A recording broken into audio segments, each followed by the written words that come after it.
Good day. It is November 21 today, and I am here at Sitio Wawa, Barangay San Rafael, Montalban, Rizal, to conduct a pilot test for the S&T material that we've developed.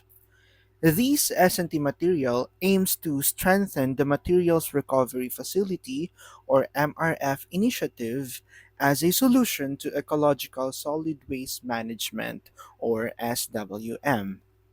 Through this walking interview, I will gather insights from the selected participants that will represent my primary, secondary, and tertiary audiences.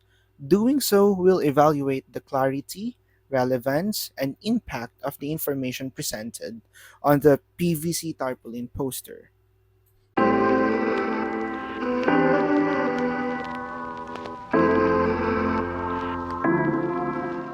So magandang araw po, Pastor Ed.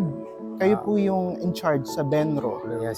Pwede pong pa-state ng full name at edad at posisyon. Good morning. Ako nga si Edgar Perez, Department Head ng Benro, Barangay San Rafael.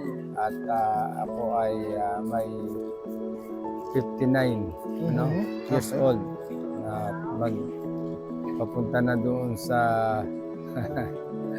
senior. Senior year. Okay. 1 year na lang. Lakad po tayo dito, Okay, sige. Pastor Ed. Okay, so Pastor Ed, ano po ang alam ninyo tungkol sa Materials Recovery Facility or MRF initiative sa inyong komunidad dito sa Sitio Wawa? Ang MRF ay isang malaking tulong para doon sa pagpapalawig na lumalalang sitwasyon dito sa ating komunidad. At ito ay yung pag-recycle ng mga materials na po pwedeng pakinabangan. At alam natin na may programa ang gobyerno na doon sa mga kinokolektang basura, no segregation, no collection policy. Kaya malaking bagay ito. At alam natin, kung tayo bilang mga mamamayan, hindi lamang dito sa barangay ng San Rafael o ng Montalban, kundi maging sa iba't ibang lugar, malaking maitutulong ng MRF kasi dito napapanatili nating malinis at maayos yung ating mga komunidad. Opo, no? Yung best practices, kumbaga, makuha din ng ibang komunidad. Tama. Okay po. Gaano po kayo kapamilyar sa mga current policies on solid waste management or SWM dito sa Sitio Wawa? Actually, alos ito lang naman kasi nung pag-upo ng bagong kapitan dito sa San Rafael. Ito lang naman. Pero before, ako rin hindi naman ako masyadong ganun ka-aware doon sa mga nangyayari na tapos bagkus ay nagagalit tayo doon sa mga kumukolekta ng basura. Opo. Lalo na yung basura natin ay hindi nakukuha. Tama po. Nagagalit tayo, hindi natin alam. Ngayon ko lang din nalaman, naunawaan na yun, kapag wala pa ng segregation, mabagal ang ng basura kasi doon sa dumping site, doon sa pick-up point, doon pa lang nila doon lang muna yung deliver bago pala totally idiretso sa sa yung dump site. So meron pang pagre-recycle doon sa dumping station, kaya tumatagal. So ngayon ko naunawaan na ganun pala kahalaga. Kung sa bahay pa lang, marunong na tayong mag-recycle o segregate, doon pa lang, yun. Isang bagay pala yun para mapatuloy yung pagbabalik ng basura. Tama po. So, sa tingin po ninyo, epektibo po ba ang MRF initiative sa pag-resolve ba ng mga issue sa solid waste management sa komunidad? Bakit po or bakit po hindi? Ako, sa tingin ko, malaking bagay talaga na merong MRF. Kasi nga, dahil dito, yon mapapatulin yung pag-ano natin ng basura. pagtatapon. At saka sa halip kasi kung 100% yung basura na itanatapon natin, kung meron tayong mga mini-MRF, siguro at least kalahati na lang yung kung isang truck, kalahati na lang yung ating maitatapon Tama. dahil hiniwalay natin. So malaking bagay talaga yung meron tayong MRF. Okay po. Salamat po, Pastor Ed. Ngayon po, pagkatapos niyo po tignan yung poster kanina, ano po ang pinakatumatak na impormasyon sa inyo? Ayun, siyempre, sa bawat isa, nakita ko doon yung sa mga residente, sa mga turista, at sa iba pang mga makakabasa nung impormasyon regarding doon sa ginawa ay maganda kasi isang malaking tulong sa bawat isa na kung tayo ay merong nababasa, ito pala yung mga procedure, mga dapat gawin para ako mismo, bawat isa tayo makatulong doon sa pag-recycle ng basura. Alam natin, number one, pangunahing problema natin ngayon, yung mga basura, hindi lamang dito sa Montalban, kundi maraming lugar sa Pilipinas. Opo. Yun yung isang naging natin. Lalo na ho sa Metro Manila rin. Correct, oo nga eh.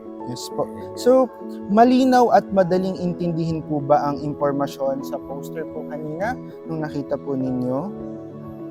Malinaw naman sa akin at saka yun nga, yung impormasyon ay maganda, strategic at malaking tulong dito sa amin sa yung mga ginagawang kagaya ng gano'n na pag-ads para makita ng mga tao na ay ito pala yung mga dapat ngayon. Kasi aminin naman natin, hindi lahat ay talaga aware doon sa mga nangyayari. At sa halip nga, merong mga tao na naman talagang alam natin na nananadya at halos iasa na lang sa barangay at saka sa munisipyo yung mga trabaho nila yan, sasabihin nila trabaho nila yan, ayaw mo sila, di ba? Ganun yung mga pero sa pamagitan ng ganong mga may nababasa, maaaring siyempre paalala yun. Nila na, collective effort. Correct ko, yun nga. Okay po. So, kung may maaari pong baguhin or pagandahin palalo dun po sa poster, pwede niyo po bang masabi kung ano po yun? Kasi po kanina po may nasabi po kayo. Baka may idagdag po pa po kayo. Actually, halos okay naman na lahat. Kaya lang yun napansin ko nga dahil yung font nung pinaka-tema, pamagat ay white. Siguro, yun na sa akin, nakita ko. Kasi yung background white.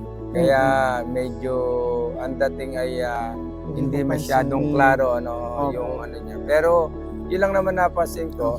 Siguro pwedeng palitan na lang ng medyo matingkad na kulay yung pinaka niya, tema. Okay po.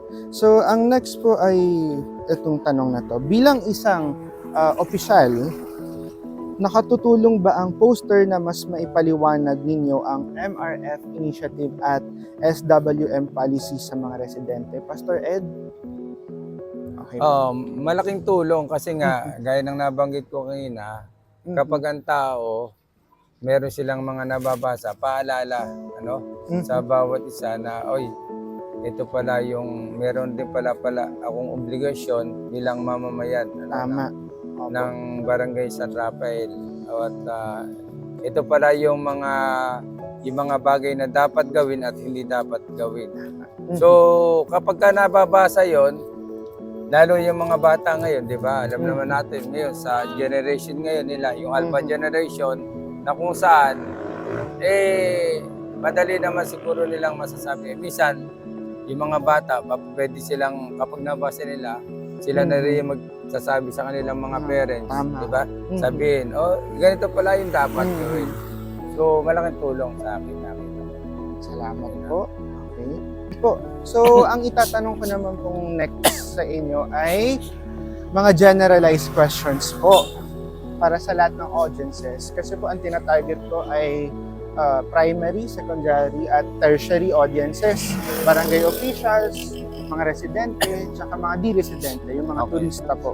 So, paano po ninyo i-rate yung visual appeal ng poster from 10 being the highest and 1 being the lowest po? Siguro sa akin, ang ano ko doon, nasa mga 9. Okay po. Almost okay naman Mhm. doon sa information yung nung campaign materials at yan, maliwanag naman na binibigyan doon nung emphasize Mhm. kung papaano at ano yung mga dapat gawin Mhm. bilang ayun nga paalala doon patungkol doon sa sa pagre-recycle at Mhm. saka yung pagtatapon ng wasto at Okay maayos po. na lugar. Mhm. Okay po. Pangalawang tanong po, Pastor Ed, nakuha po ba nung poster yung atensyon ninyo pagkakita po niya? Okay naman sa akin na yun, nakuha naman kasi nga yung almost complete kasi kung meron doon pang mga bagay na kung may mga sabihin natin paglabag, meron naman doon yung contact number at Mhm. saka yung sa QR code, ano? Kung Mhm. meron silang mga sabihin natin na question, Mhm. mga bagay na po pwedeng makatulong, ando naman yung contact number ng barangay at saka yung informasyon sa QR code na inyong binibigyan ng emphasize. Tama. Okay po. Pangatlo po, yung mga larawan po ba, kulay, font, sa poster ay akma at madaling maintindihan at mabasa? Tama, akma naman. Ngayon nga, halos kagaya ng nabanggit ko nga, almost perfect naman, yung kulay, fit, sakto, yun nga, ang medyo napansin ko nga lang, yung pinaka-tema doon sa Yung main header yung po. pinaka-main, kasi Opo. nga white yung ginawang, Mhm. dahil yung background white, kaya medyo, hindi mo siya mabasa ng maayos. Okay. Yun lang naman. Yung sa sukat po, akma naman po ba? Okay naman, sakto Okay. lang, Sige po. Ikot tayo doon. Pastor Ed. Sige, ito pa. Okay po. Anong karagdagang impormasyon ang gusto po ninyong makita? Kung meron pa ho. Siguro pa sa akin, almost nagagaya nga nabinggit ko, okay naman. Mhm. Ang ano lang siguro nun, karagdagan kung sakali yung pagbibigay kaalaman, patungkol nung doon sa mga tao na dapat ay maging bahagi din nung mga ninanais o nilalayo ng bawat na mga individual, Mhm. sapagkat alam natin pagdating nga doon sa sitwasyon ng lumalalang problema at saka ng pagbagyo, alam naman natin yung kasabihan nga, 'di ba, yung basura mo babalik sa iyo, 'di ba? Tama ho. Okay po. Sa tingin po ninyo, Pastor Ed, hinihikayat ba ng poster ang pagkilos o pakikilahok sa MRF at SWM initiatives? Kung oo po, paano? Yun, ako tingin ko yun nga yung dahil yung mga makakabasa nito Mhm. ay kapag ka nabasa nila yung tarpaulin, Mhm. maaaring yung pakikilahok ay naroon at magkaroon sila ng burden para i-share din doon sa mga tao na ito pala yung mga dapat gawin. Lalo na't alam naman nga natin, yun nga, na kaya nang nabanggit ko, yung problema ng basura, napakalaking epekto nito. Mhm. Hindi lamang sa komunidad, kundi maging sa ating gobyerno. Tama. Na kapag ka, yun nga, dumarating yung matinding baha, alam natin na ang satyad nito lahat ay Manila Bay. Mhm. At paghakot na naman, napakalaking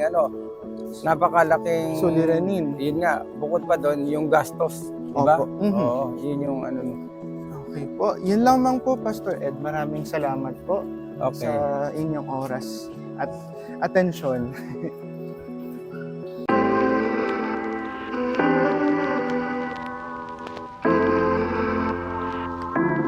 Magandang araw po, Ate Lorna. So, pwede niyo po bang state yung full name niyo at kung gaano katagal na po kayong residente dito sa Sitio Wawa sa Barangay San Rafael? Ako po si Lorna Balbino. Mhm. 48 years old na po ako at dito po ako pinanganak sa Sitio Ligtas, sa taas po ng Sitio Wawa, Barangay San Rafael, Mhm. Montalban, Rizal o Rodriguez po. Mhm. Since birth dito na po ako nakatira. Oh, okay po. Mula pagkabata. Dito Okay na po kami talaga. Yung mga magulang ko, sila po ay mga taga-Aklanon. Aklanon po sila. Aklanon. Ngayon, dahil sa hirap ng buhay sa probinsya namin, tumawid po sila ng dagat at dito nga po napadpad sa Montalban. Okay naman po ang pamumuhay namin bilang kahit mahirap po, okay lang naman po kami dito.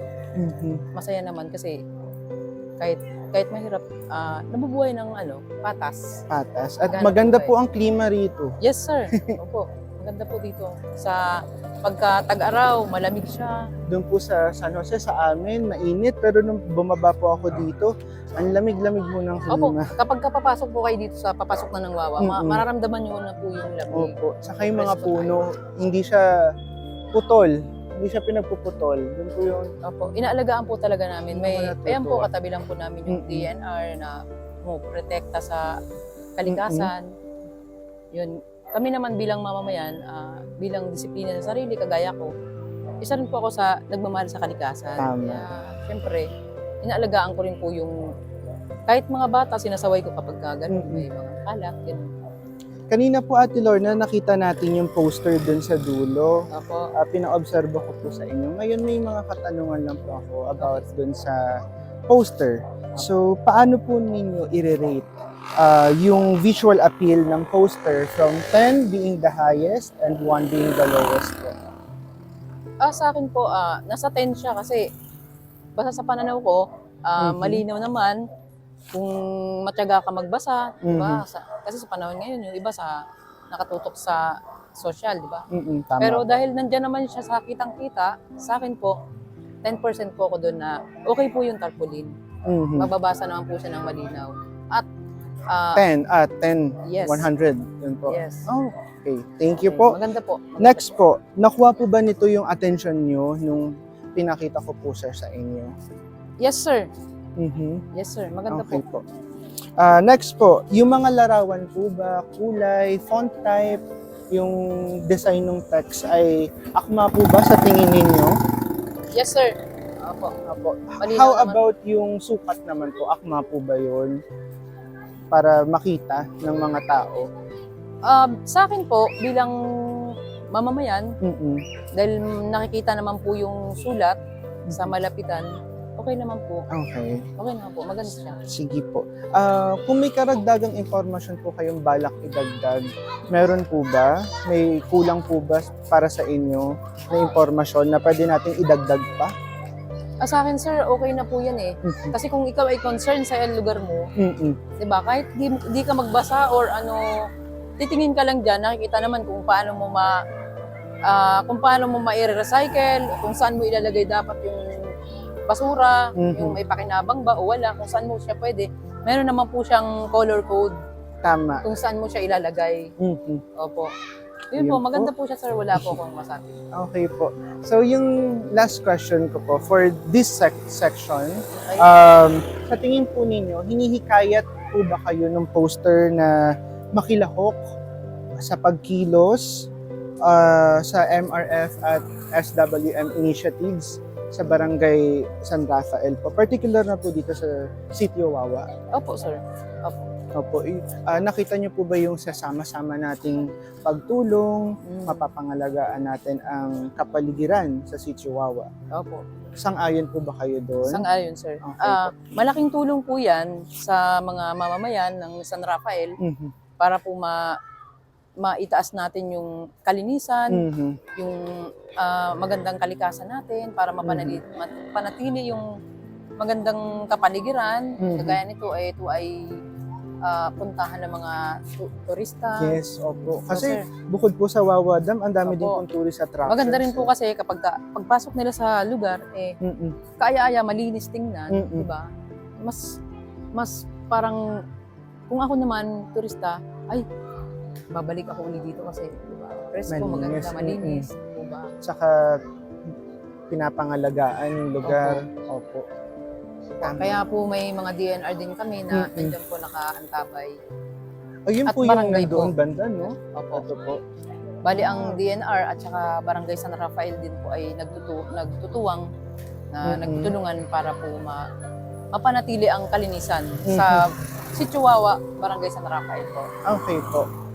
Maraming salamat po. At ito po yung first section natin. Ngayon kahit umupo na po tayo Sige, para sit down interview. Yun po. Ate Lorna, thank you po ulit sa time ninyo. So, mas lalaliman ko lang po yung mga tanong. So, for this one po, ito po yung mga katanungan ko para sa mga residente. Since kayo po ay kasama sa kategorya ng secondary audiences ko, ito po yung mga tanong ko para sa inyo. So una po, paano ninyo kadalasang inaayos ang basura sa inyong tahanan? Ayun po, bilang isang mamamayan at may bahay, ang unang-una sa sarili ko, ako mismo, tinuturuan ko yung mga anak ko kung paano nila i-segregate or i-recycle. Binubukod po yung mga naibebenta, kagaya ng mga bote, karton, dyaryo, binubukod po namin nun. Tapos yun ng mga nabubulok, ibinubukod po namin yun, nilalagay po namin sa isang lagayan. Tapos yung mga nakakatusok or nakakasugat, binubukod din po namin yun. Tapos nilalagay namin sa isang lagayan. Tapos inaantay namin na kapag dumating yung truck ng basura, ako po mismo talaga ang nag-asikaso nun para wala. Ayaw ko po na may naiiwan o kumakalat. Kasi yung iba, hinihila lang yung sako. Yung halo-halo yung basura. Naiiwan yung iba kasi pag butas na yung sako, may nalalagay. Pero ako po, binubuhat ko talaga yung lagayan ko at ipinapadala sa truck ng basura para wala pong kalat. Okay po. So, masasabi po natin na sinasegregate nito yung mga basura Yes, na sir. nabubulok at Opo. di nabubulok. Tanungin ko lang po yung mga kapitbahay ninyo. Ini-impluwensyahan niyo rin po ba sila na dapat ganito ang pagtapon ng basura? Opo, sir. Ako po bilang magkakalapit-lapit lang kami ng bahay niya sa dulo. Ang ginagawa ko po, sir, pag wala akong trabaho dito sa barangay, ang ginagawa ko, mula sa bahay ko, mula sa loob ng bahay ko, nagwawalis ako. Hanggang doon sa hallway namin palabas. Talagang willing po ako maglinis. Dahil ayoko po na makalat yung dadaanan ko ting papasok ko dun sa loob ng bahay namin. Nasa looban po kasi kami, sir, kaya ang ginagawa ko, Dito po, no? mula sa paglabasan namin, kasi meron naman po mga street sweeper, pero yung hindi na po sakop ng mga street sweeper, yun po, pagkakayang linisin. So yun, talagang- tapat mo linis mo? Yes, sir. Yun po talaga. Sinasagawa niyo po talaga siya? Yun po ang disiplina ko sa sarili ko. Okay po. So, Ate Lorna, ano po ang alam ninyo tungkol sa Materials Recovery Facility or MRF initiative? Karaniwan po sa MRF, ang pagkakaalam ko po, sila po yung mga tumutulong para po yung mga basurang hindi napapakinabangan, nire-recycle po nila. Yun po, binubukod po yung mga plastic na naibibenta, yung mga bote, tapos yung mga hindi naman naibibenta, ginagawa po namin pang decorate. Ayun, kagaya niya. Yung nakita ko po sa labas, Opo, yung ginagawa bote ko. ng Mountain Dew. Opo, yan, ginugupit tapos ginagawang pang decoration po. Okay po. Kaya may pakinabang, ang basura po, hindi po lahat ng basura ay patapon na. Tama. Meron pa pong pwedeng i-recycle at magamit bilang, alam ba, gaya ng pang decoration po. Yun po, hindi po lahat ng basura ay patapon na. Meron pa pong pwedeng magamit. So yung creativity din po ay lumalabas. No? Oo, napapaganda pa po siya. Nagiging parol, gano'n. Gagaya ng mga bote ng yung Mountain Dew, kulay yellow-green. Opo. Maganda po siya pagka lagyan ng design. Tapos pagsama-sama. Oo. Opo. Ang ganda. Okay po. So, alam po ba ninyo yung umiiral na pulisiya sa solid waste management dito sa Sitio Wawa, Barangay San Rafael? paano po ito na ipapaabot sa inyo? Bilang ano po, dito, nagtatrabaho po ako dito sa barangay. Meron naman po mga ordinance na galing sa barangay na kung paano isa-segregate ang mga solid materials, yung may mga pakinabang pa po. Meron naman po yan dito sa amin. Hindi lang po siguro lahat ng mga tao dito ay nasasabihan. Pero kami as in nagtatrabaho sa barangay, relate na po sa amin yun, sir. Nagko-comply po Opo. kayo. Okay. Next ko pong question, Ate Lorna. Sige pa, inahin mo na. Okay. Ayan. Pagkatapos niyo po makita yung poster, ano po yung mga natatandaan ninyong pangunahing impormasyon tungkol sa MRF initiative? Ako naman, natuwa po ako dun sa sa tarpaulin or poster ba yun. Maganda po siya, sir. Malaki po ang manitulong nun dito sa Chihuahua. Kasi kapag nabasa po ng kabataan, number one, syempre, mga bata, may tapon dito, tapon doon. Pag nabasa po nila yun, magkakaroon sila ng pag-iisip na bawal mo. Or kung saan nila dapat ilagay yung basura. Kasi meron naman pong kagaya nun yung mga nakalagay kung anong kulay, anong color niya itatapon yung basurang hawak niya. Yun po. Tama, maganda po yung naka-color code siya, sir. Tama. Maganda po. Okay po. So, ang next ko pong question. Sa tingin po ninyo, sapat po ba yung impormasyon na nilagay natin sa poster para malaman kung paano kayo makakatulong sa mas maayos na pamamahala or waste management? Sa akin, sir, okay po siya, sir. Kasi kung ikaw disiplinadong mamamayan, makikita niyo po sa poster na meron naman po doong informasyon, nakalagay naman po doon kung paano mo ma-manage ang basura. Di po ba? Nakalagay naman doon kung paano mo disiplina sa sarili ang kailangan para po masunod yung kung ano man po yung nakalagay doon sa poster. Tama ho. So, ang next ko pong tanong, madali po ba or malinaw po bang intindihin yung mga impormasyon sa poster? May mga parts po ba na nakakalito or medyo malabo? Kung meron po, pwede niyo po bang sabihin? Kung meron man po. Sa akin, sir, nung nabasa ko siya, malinaw po siya. Wala po akong, ako po ay natutuwa dun sa poster. Maganda po ang poster at wala akong masabi na pangit siya kasi po malinaw naman po ang mga pagkakasulat. Kahit malabo yung mata ko, hindi ko na gano'ng mabasa to. Pero dun sa poster, pag tingin ko, basang-basa naman po, sir. Masaya po ako, sir, na nagka-poster dyan. Maraming salamat po. So, ito po yung pilot testing na tinatawag natin. So, yung mga nakalap ko po sa inyo, sa mga participants ko, ililikumin ko siya. And then apart from that, may content expert review pa po akong isasanggulong. So, pagbabanggain ko po yung mga nasabi ninyo. And yung may kita nyo pong finalized na poster, mas maganda pa siya. So, yun po. So, end ko na po. Thank you po.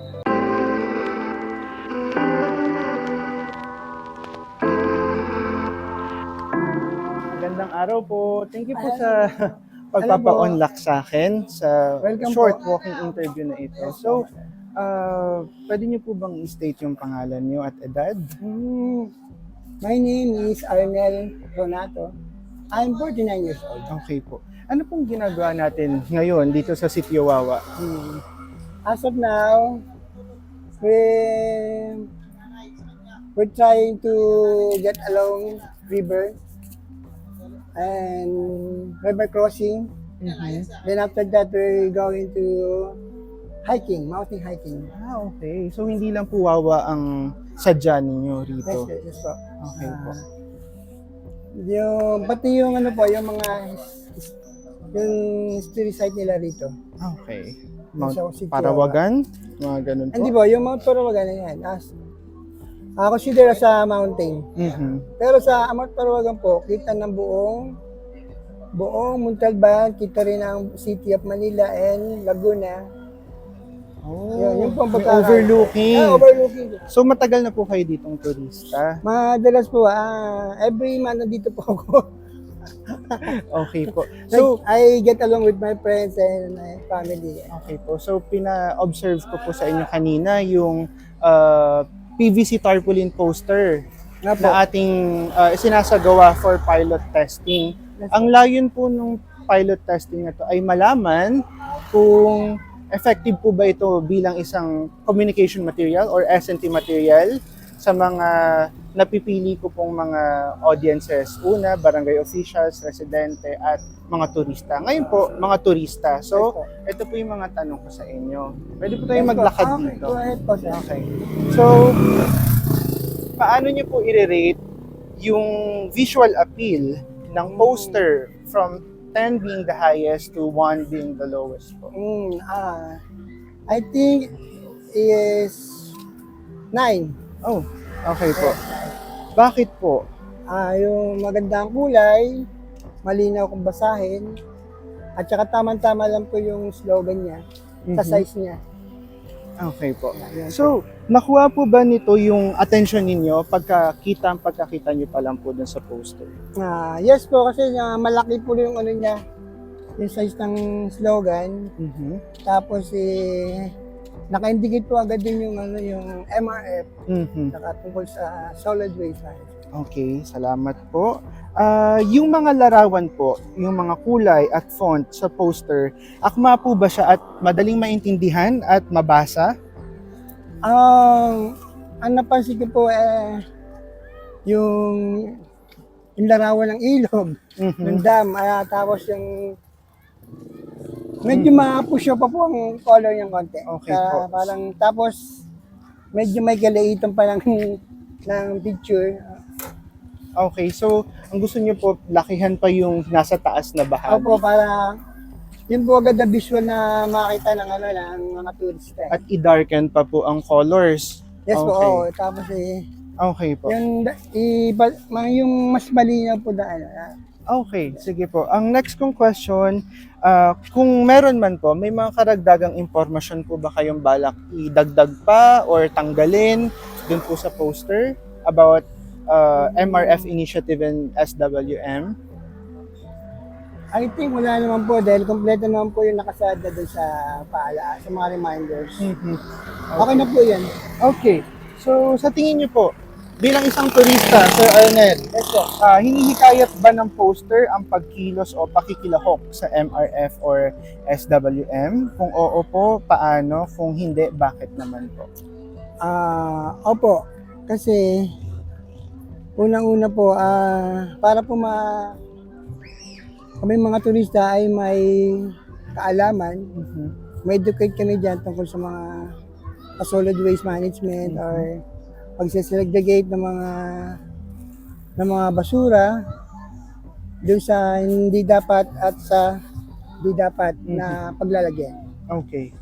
Usually yan naman po yun eh. Kami po mga turista, lalo na hiker, alam po namin yan kasi nabibriefing na po kami yan sa mga tao nilang Leave No Trace Principle.